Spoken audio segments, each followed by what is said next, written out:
तो hello guys, आज हम लोग एक और नई सीरीज को एक्सप्लेन करने वाले हैं जो कि बहुत ही ज़बरदस्त सीरीज है। इसे देखकर आपको बहुत ही मज़ा आने वाला है। तो चलिए शुरू करते हैं। तो एपिसोड की शुरुआत होती है और हमें हमारे मेन कैरेक्टर की आवाज़ सुनाई देती है जो कि कहता है कि मदर, मैंने जो आपको खत लिखा है उम्मीद है वो आपको मिल गया होगा। आपसे मिले हुए मुझे 10 साल हो चुके हैं। मैं आपको बहुत मिस कर रहा हूँ, खास तौर पर आपके साथ झूला झूलना और बैठकर ड्राइंग करना बहुत मिस कर रहा हूँ।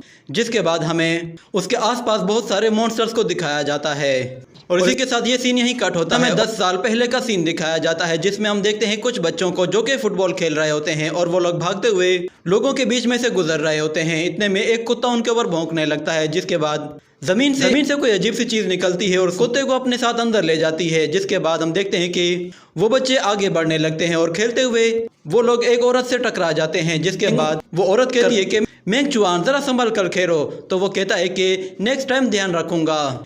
मगर वो लोग उस मॉन्स्टर की तरफ ज़रा भी ध्यान नहीं देते जो कि उनका पीछा कर रहा था। और इतने में वहाँ पे एक आदमी लकड़ियाँ जमा करके घर ले आता है और उसकी बीवी कहती है कि तुम आ गए। तो इतने में हम देखते हैं ज़मीन से वही अजीब सा मॉन्स्टर बाहर निकलता है और उसे भी अपने साथ अंदर ले जाता है। और उस आदमी की बीवी जब उसे देखने के लिए आती है तो वो हैरान हो जाती है कि ये कहाँ चला गया।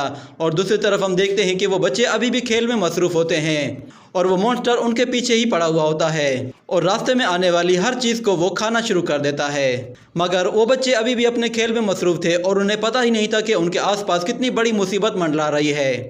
और वो मॉन्स्टर तेज़ी से उनकी तरफ आगे बढ़ने लगता है। जिसके बाद अचानक जैसे ही वो मॉन्स्टर उसके करीब पहुंचता है तो उससे पहले वहां पे मेंगचुआन की मदर पहुंच जाती है और उसे कान से पकड़कर कहती है तुमने वक्त देखा है कि कितना हो चुका है, तुम अभी तक घर वापस नहीं आए। वो उसे कान से पकड़कर ले जाती है। जिसके बाद वो अपनी मदर से कहता है कि ठीक है, मैं आपके साथ चल रहा हूँ पर मेरा कान तो छोड़ दीजिए। वो उसे अपने साथ ले जाती है और दूसरी तरफ एक बच्चा उस फुटबॉल को लात मारकर दूर फेंक देता है और वो सारे बच्चे भी वहां से भाग जाते हैं। जिसके बाद एक बच्चा अपनी फुटबॉल लेने के लिए जाता है तो अचानक उसका पैर फिसलता है और वो उसी मॉन्स्टर के मुंह में चला जाता है।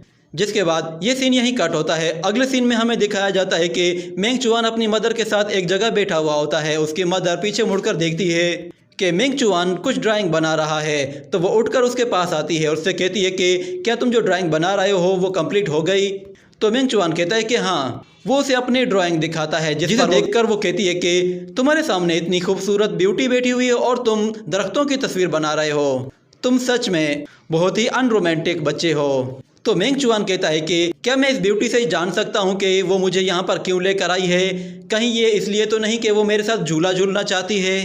तो उसकी मदर कहती है कि क्या मैं झूला झूलूंगी, झूला तो बच्चे झूलते हैं, मैं तो ऐसा कभी भी नहीं करना चाहती। और फिर हम देखते हैं कि वो उसे ज़बरदस्ती अपने साथ झूले में बिठाकर झूला झूल रही होती है, जिस पर मेंगचुआन बोर हो रहा होता है और वो कहता है कि मुझे एक बात बताएं कि आखिर डेड वापस कब आएंगे।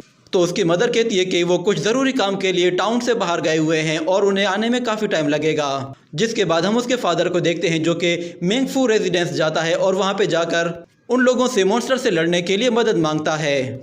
जिसके बाद मेंगचुआन अपनी मदर से कहता है कि मैं जाकर अपने फादर के लिए कुछ खाना बना लेता हूँ, वो बहुत भूखे होंगे। ये कहकर वो वहाँ से भाग जाता है और उसकी मदर कहती है कि ठीक है, अगर तुमने खाना नहीं बनाया तो मैं तुम्हें बहुत डांटूंगी। उसके जाने के बाद ही अचानक वहाँ पे अंधेरा हो जाता है और उसकी मदर पीछे मुड़कर देखती है तो वहाँ पे एक शख्स होता है जो कि उनके झूले पर बैठा हुआ होता है। उसने एक मास्क पहना हुआ था। उसे देखकर मेंगचुआन की मदर वहाँ से भागने लगती है, जिस पर वो मॉन्स्टर कहता है कि तुम्हें भागने की इतनी भी क्या जल्दी है। ये कहने के बाद 3-4 मॉन्स्टर उसके पीछे पड़ जाते हैं और जैसे ही वो उसके बिल्कुल करीब पहुँचते हैं तो अचानक मेंगचुआन की मदर की आंखें चमकने लगती हैं और हम देखते हैं कि उसकी इंटरनल पावर एक्टिवेट होने लगती हैं, जिससे एकदम से ट्रांसफॉर्म हो जाती है और उसके पास एक बहुत बड़ी ब्लेड आ जाती है, जिससे वो बहुत ही आसानी से उन तीनों मॉन्स्टर्स का खेल एक साथ ही ख़त्म कर देती है।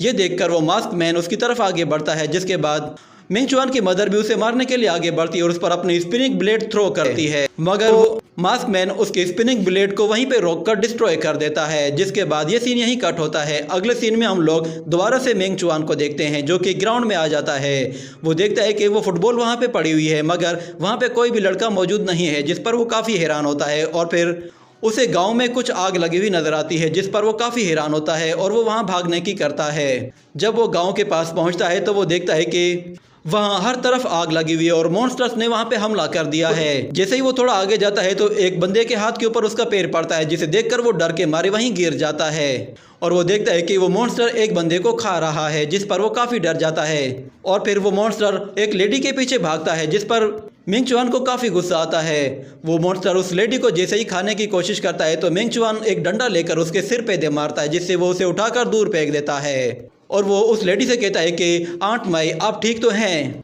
तो उसकी आंट काफ़ी ज़्यादा जख्मी हो चुकी थी और वो बोल भी नहीं पा रही थी। इतने में वो मॉन्स्टर दोबारा से खड़ा हो जाता है और उसे देखकर ज़ोर से चिल्लाता है और उसे देखकर तो मिंग चुआन को भी गुस्सा आता है। वो डंडा लेकर उसकी तरफ भागते हुए जाता है, जिसके बाद वो मॉन्स्टर उसे अपनी टेल से अटैक करके उसे उठाकर दूर फेंक देता है और उस पर हमला करने के लिए तेजी से आगे बढ़ता है। मगर आंट माई बीच में उठ जाती है और उस मॉन्स्टर को पकड़कर दबोच लेती है और मिंग चुआन से वो भागने के लिए कहती है। तो इतने में वो मॉन्स्टर उस आंट को अपने मुंह में दबाकर सीधा ही निकल जाता है। ये देखकर मिंग चुआन बहुत ही गुस्से में आता है और वो दोबारा से उसकी तरफ आगे बढ़ने लगता है। इतने में अचानक जमीन से एक बहुत ही बड़ा मॉन्स्टर बाहर निकल आता है, जो कि पहले वाले मॉन्स्टर को खा जाता है और वो जिंग चुआन की तरफ आ रहा होता है। इतने में हम देखते हैं कि जिंग चुआन की मदर वहां पे पहुंच जाती है और आते साथ ही उस मॉन्स्टर को रोकती है और उसे मुंह से पकड़कर ऊपर उछाल देती है, जिसके बाद वो उसे एक जोर से लात मारती है, जिससे वो मॉन्स्टर हवा में थोड़ा सा ऊपर चला जाता है, जिसके बाद वो स्पिनिंग ब्लेड से उसके 2 टुकड़े कर देती है। जिंग चुआन अपनी मदर को इस रूप में देखकर बहुत ज़्यादा हैरान होता है और उसकी मदर उसके पास आकर बैठ जाती है। इतने में वहाँ पे और भी बहुत सारे मॉन्स्टर्स आ जाते हैं, जो कि उन्हें आकर चारों तरफ से घेर लेते हैं। तो जिंग चुआन की मदर दोबारा से अपने स्पिनिंग व्हील के साथ उठकर खड़ी हो जाती है और उनकी तरफ आगे बढ़ती है और एक एक करके उन मॉन्स्टर्स का खेल ख़त्म करना शुरू कर देती है। मगर वो मॉन्स्टर्स बहुत सारे होते हैं और इनमें से एक मॉन्स्टर उसकी मदर से बचकर जिंग चुआन की तरफ भागने लगता है। तो उसकी मदर अपना स्पिनिंग व्हील उसकी तरफ थ्रो करती है, जिससे वो उस मॉन्स्टर को बीच में से काटकर 2 टुकड़े कर देती है और वो स्पिनिंग व्हील जिंग चुआन के बिल्कुल सिर के पास से होके गुजर जाता है, जिस पर उसके अपने भी होश उड़ जाते हैं। और दूसरी तरफ उसकी मदर उन मॉन्स्टर्स की जमकर धुलाई कर रही होती है। उसकी पावर बहुत ही ज़्यादा होती है, जिसके आगे उन मॉन्स्टर्स का कोई भी मुकाबला नहीं होता। वो एक एक करके उन सारे ही मॉन्स्टर का खेल ख़त्म कर देती है, जिसके बाद वहाँ पे एक दूसरा अजीब सा मॉन्स्टर आ जाता है, जो कि आते साथ ही अपने मुंह से आग उगलने लगता है, जिसे रोकने के लिए उसकी मदर अपने सामने स्पिनिंग व्हील को एक शील्ड की तरह यूज़ करती है। मगर हम देखते हैं कि वो मॉन्स्टर आहिस्ता आहिस्ता अपनी पावर को चार्ज करना शुरू करता है, जिससे वो अपनी पूरी एनर्जी के साथ एक साथ हमला करता है। मगर उसकी मदर भी आसानी से उसे रोके हुए होती है, जिसके बाद वो अपना थोड़ा सा जोर लगाने पे मजबूर हो जाती है और हम देखते हैं अचानक उस मॉन्स्टर की पूरी एनर्जी खत्म हो जाती है और वो खांसने लगता है, जिसके बाद जिंग चुआन की मदर उस तक पहुंच जाती है और उसे वहीं पर ही काट कर ख़त्म कर देती है। इसके साथ ही सारे मॉन्स्टर का खेल ख़त्म हो जाता है और फिर जिंग चुआन की मदर उसके पास आ जाती है, जिसे देखकर जिंग चुआन बहुत ही ज़्यादा हैरान हो जाता है और वो पहचान भी नहीं पा रहा था कि आखिर उसकी मदर ये क्या बन गई है। वो उसके पास आकर बैठ जाती है। इतने में अचानक पीछे से एक मॉन्स्टर उस पर हमला करता है, जो कि जुबान उसकी बॉडी के आर पार कर देता है और उसे तेजी से खींचते हुए अपने मुंह में डाल लेता है और उसे सीधा ही निगल जाता है। जिसके बाद वो हंसते हुए कहता है कि ये तो सच में बहुत ही ज़्यादा डिलीशियस थी। वो उसे खाकर बहुत ज़्यादा खुश हो रहा होता है। इतने में जिंग चुआन अपनी मदर को मरते हुए देखकर बहुत ज़्यादा गुस्से में आ जाता है और वो उस मॉन्स्टर की तरफ आगे बढ़ता है। वो उसे मारने की कोशिश करता है, मगर वो मॉन्स्टर उसे उठाकर दूर फेंक देता है, जिसकी वजह से जिंग चुआन एक लकड़ी में जा लगता है और वो लकड़ी उसकी बॉडी के आर पार हो जाती है, जिससे वो वहीं पे ही मर जाता है। ये देखकर वो मॉन्स्टर हंसने लगता है। जिसके बाद हम देखते हैं कि अचानक से वहाँ पे कुछ बटरफ्लाइज आ जाती हैं, जो कि जिंग चुआन की बॉडी के अंदर चली जाती हैं और उसे उस लकड़ी से बाहर निकाल लेती हैं और उसके ज़ख्मों को बिल्कुल ठीक करके उसे फिर से नॉर्मल कर देती हैं। जिसके बाद हम देखते हैं कि जिंग चुआन की इंटरनल पावर्स भी एक्टिवेट हो जाती हैं और वो एक बहुत बड़ी बटरफ्लाइज में ट्रांसफॉर्म हो जाता है। और जैसे ही वो अपनी आंखें खोलता है तो उस मॉन्स्टर के ऊपर एक बहुत ही पावरफुल ग्रेविटी प्रेशर पड़ता है, जिससे वो वहीं पे दब जाता है और फिर जिंग चुआन उस पर ज़मीन से बहुत सारे एनर्जी अटैक्स करता है, जो कि उसे दोनों तरफ से जाकर हिट करते हैं। मगर वो मॉन्स्टर अभी भी जिंदा होता है। जिसके बाद जिंग चुआन उसकी तरफ कुछ बटरफ्लाइज भेजता है, जो कि उसे उसके चारों तरफ से जाकर लिपट जाती हैं और उसे हवा में ऊपर उठा लेती हैं। जिसके बाद जिंग चुआन अपना हाथ उसकी तरफ ऊपर उठाता है और दूसरी तरफ वो मॉन्स्टर खुश हो रहा होता है और वो कहता है कि ये पावर तो सच में बहुत ही लाजवाब है। वो बहुत ही हंसने लगता है, मगर इतने में जिंग चुआन अपनी मुट्ठी जैसे ही बंद करता है तो वो मॉन्स्टर वहीं पे ही डिस्ट्रॉय हो जाता है और उस मॉन्स्टर के मरते ही जिंग चुआन दोबारा से बेहोश होकर गिर पड़ता है। इसके बाद अगले सीन में हम लोग जिंग चुआन को देखते हैं, जो कि अपने फादर के साथ एक जगह बैठा हुआ होता है। उसके फादर ने वहाँ पे बहुत सारी कब्रें बनाई हुई थी, जिनमें से एक कब्र उसकी मदर की थी। और इसी के साथ ये एपिसोड यहीं पे ही खत्म हो जाता है।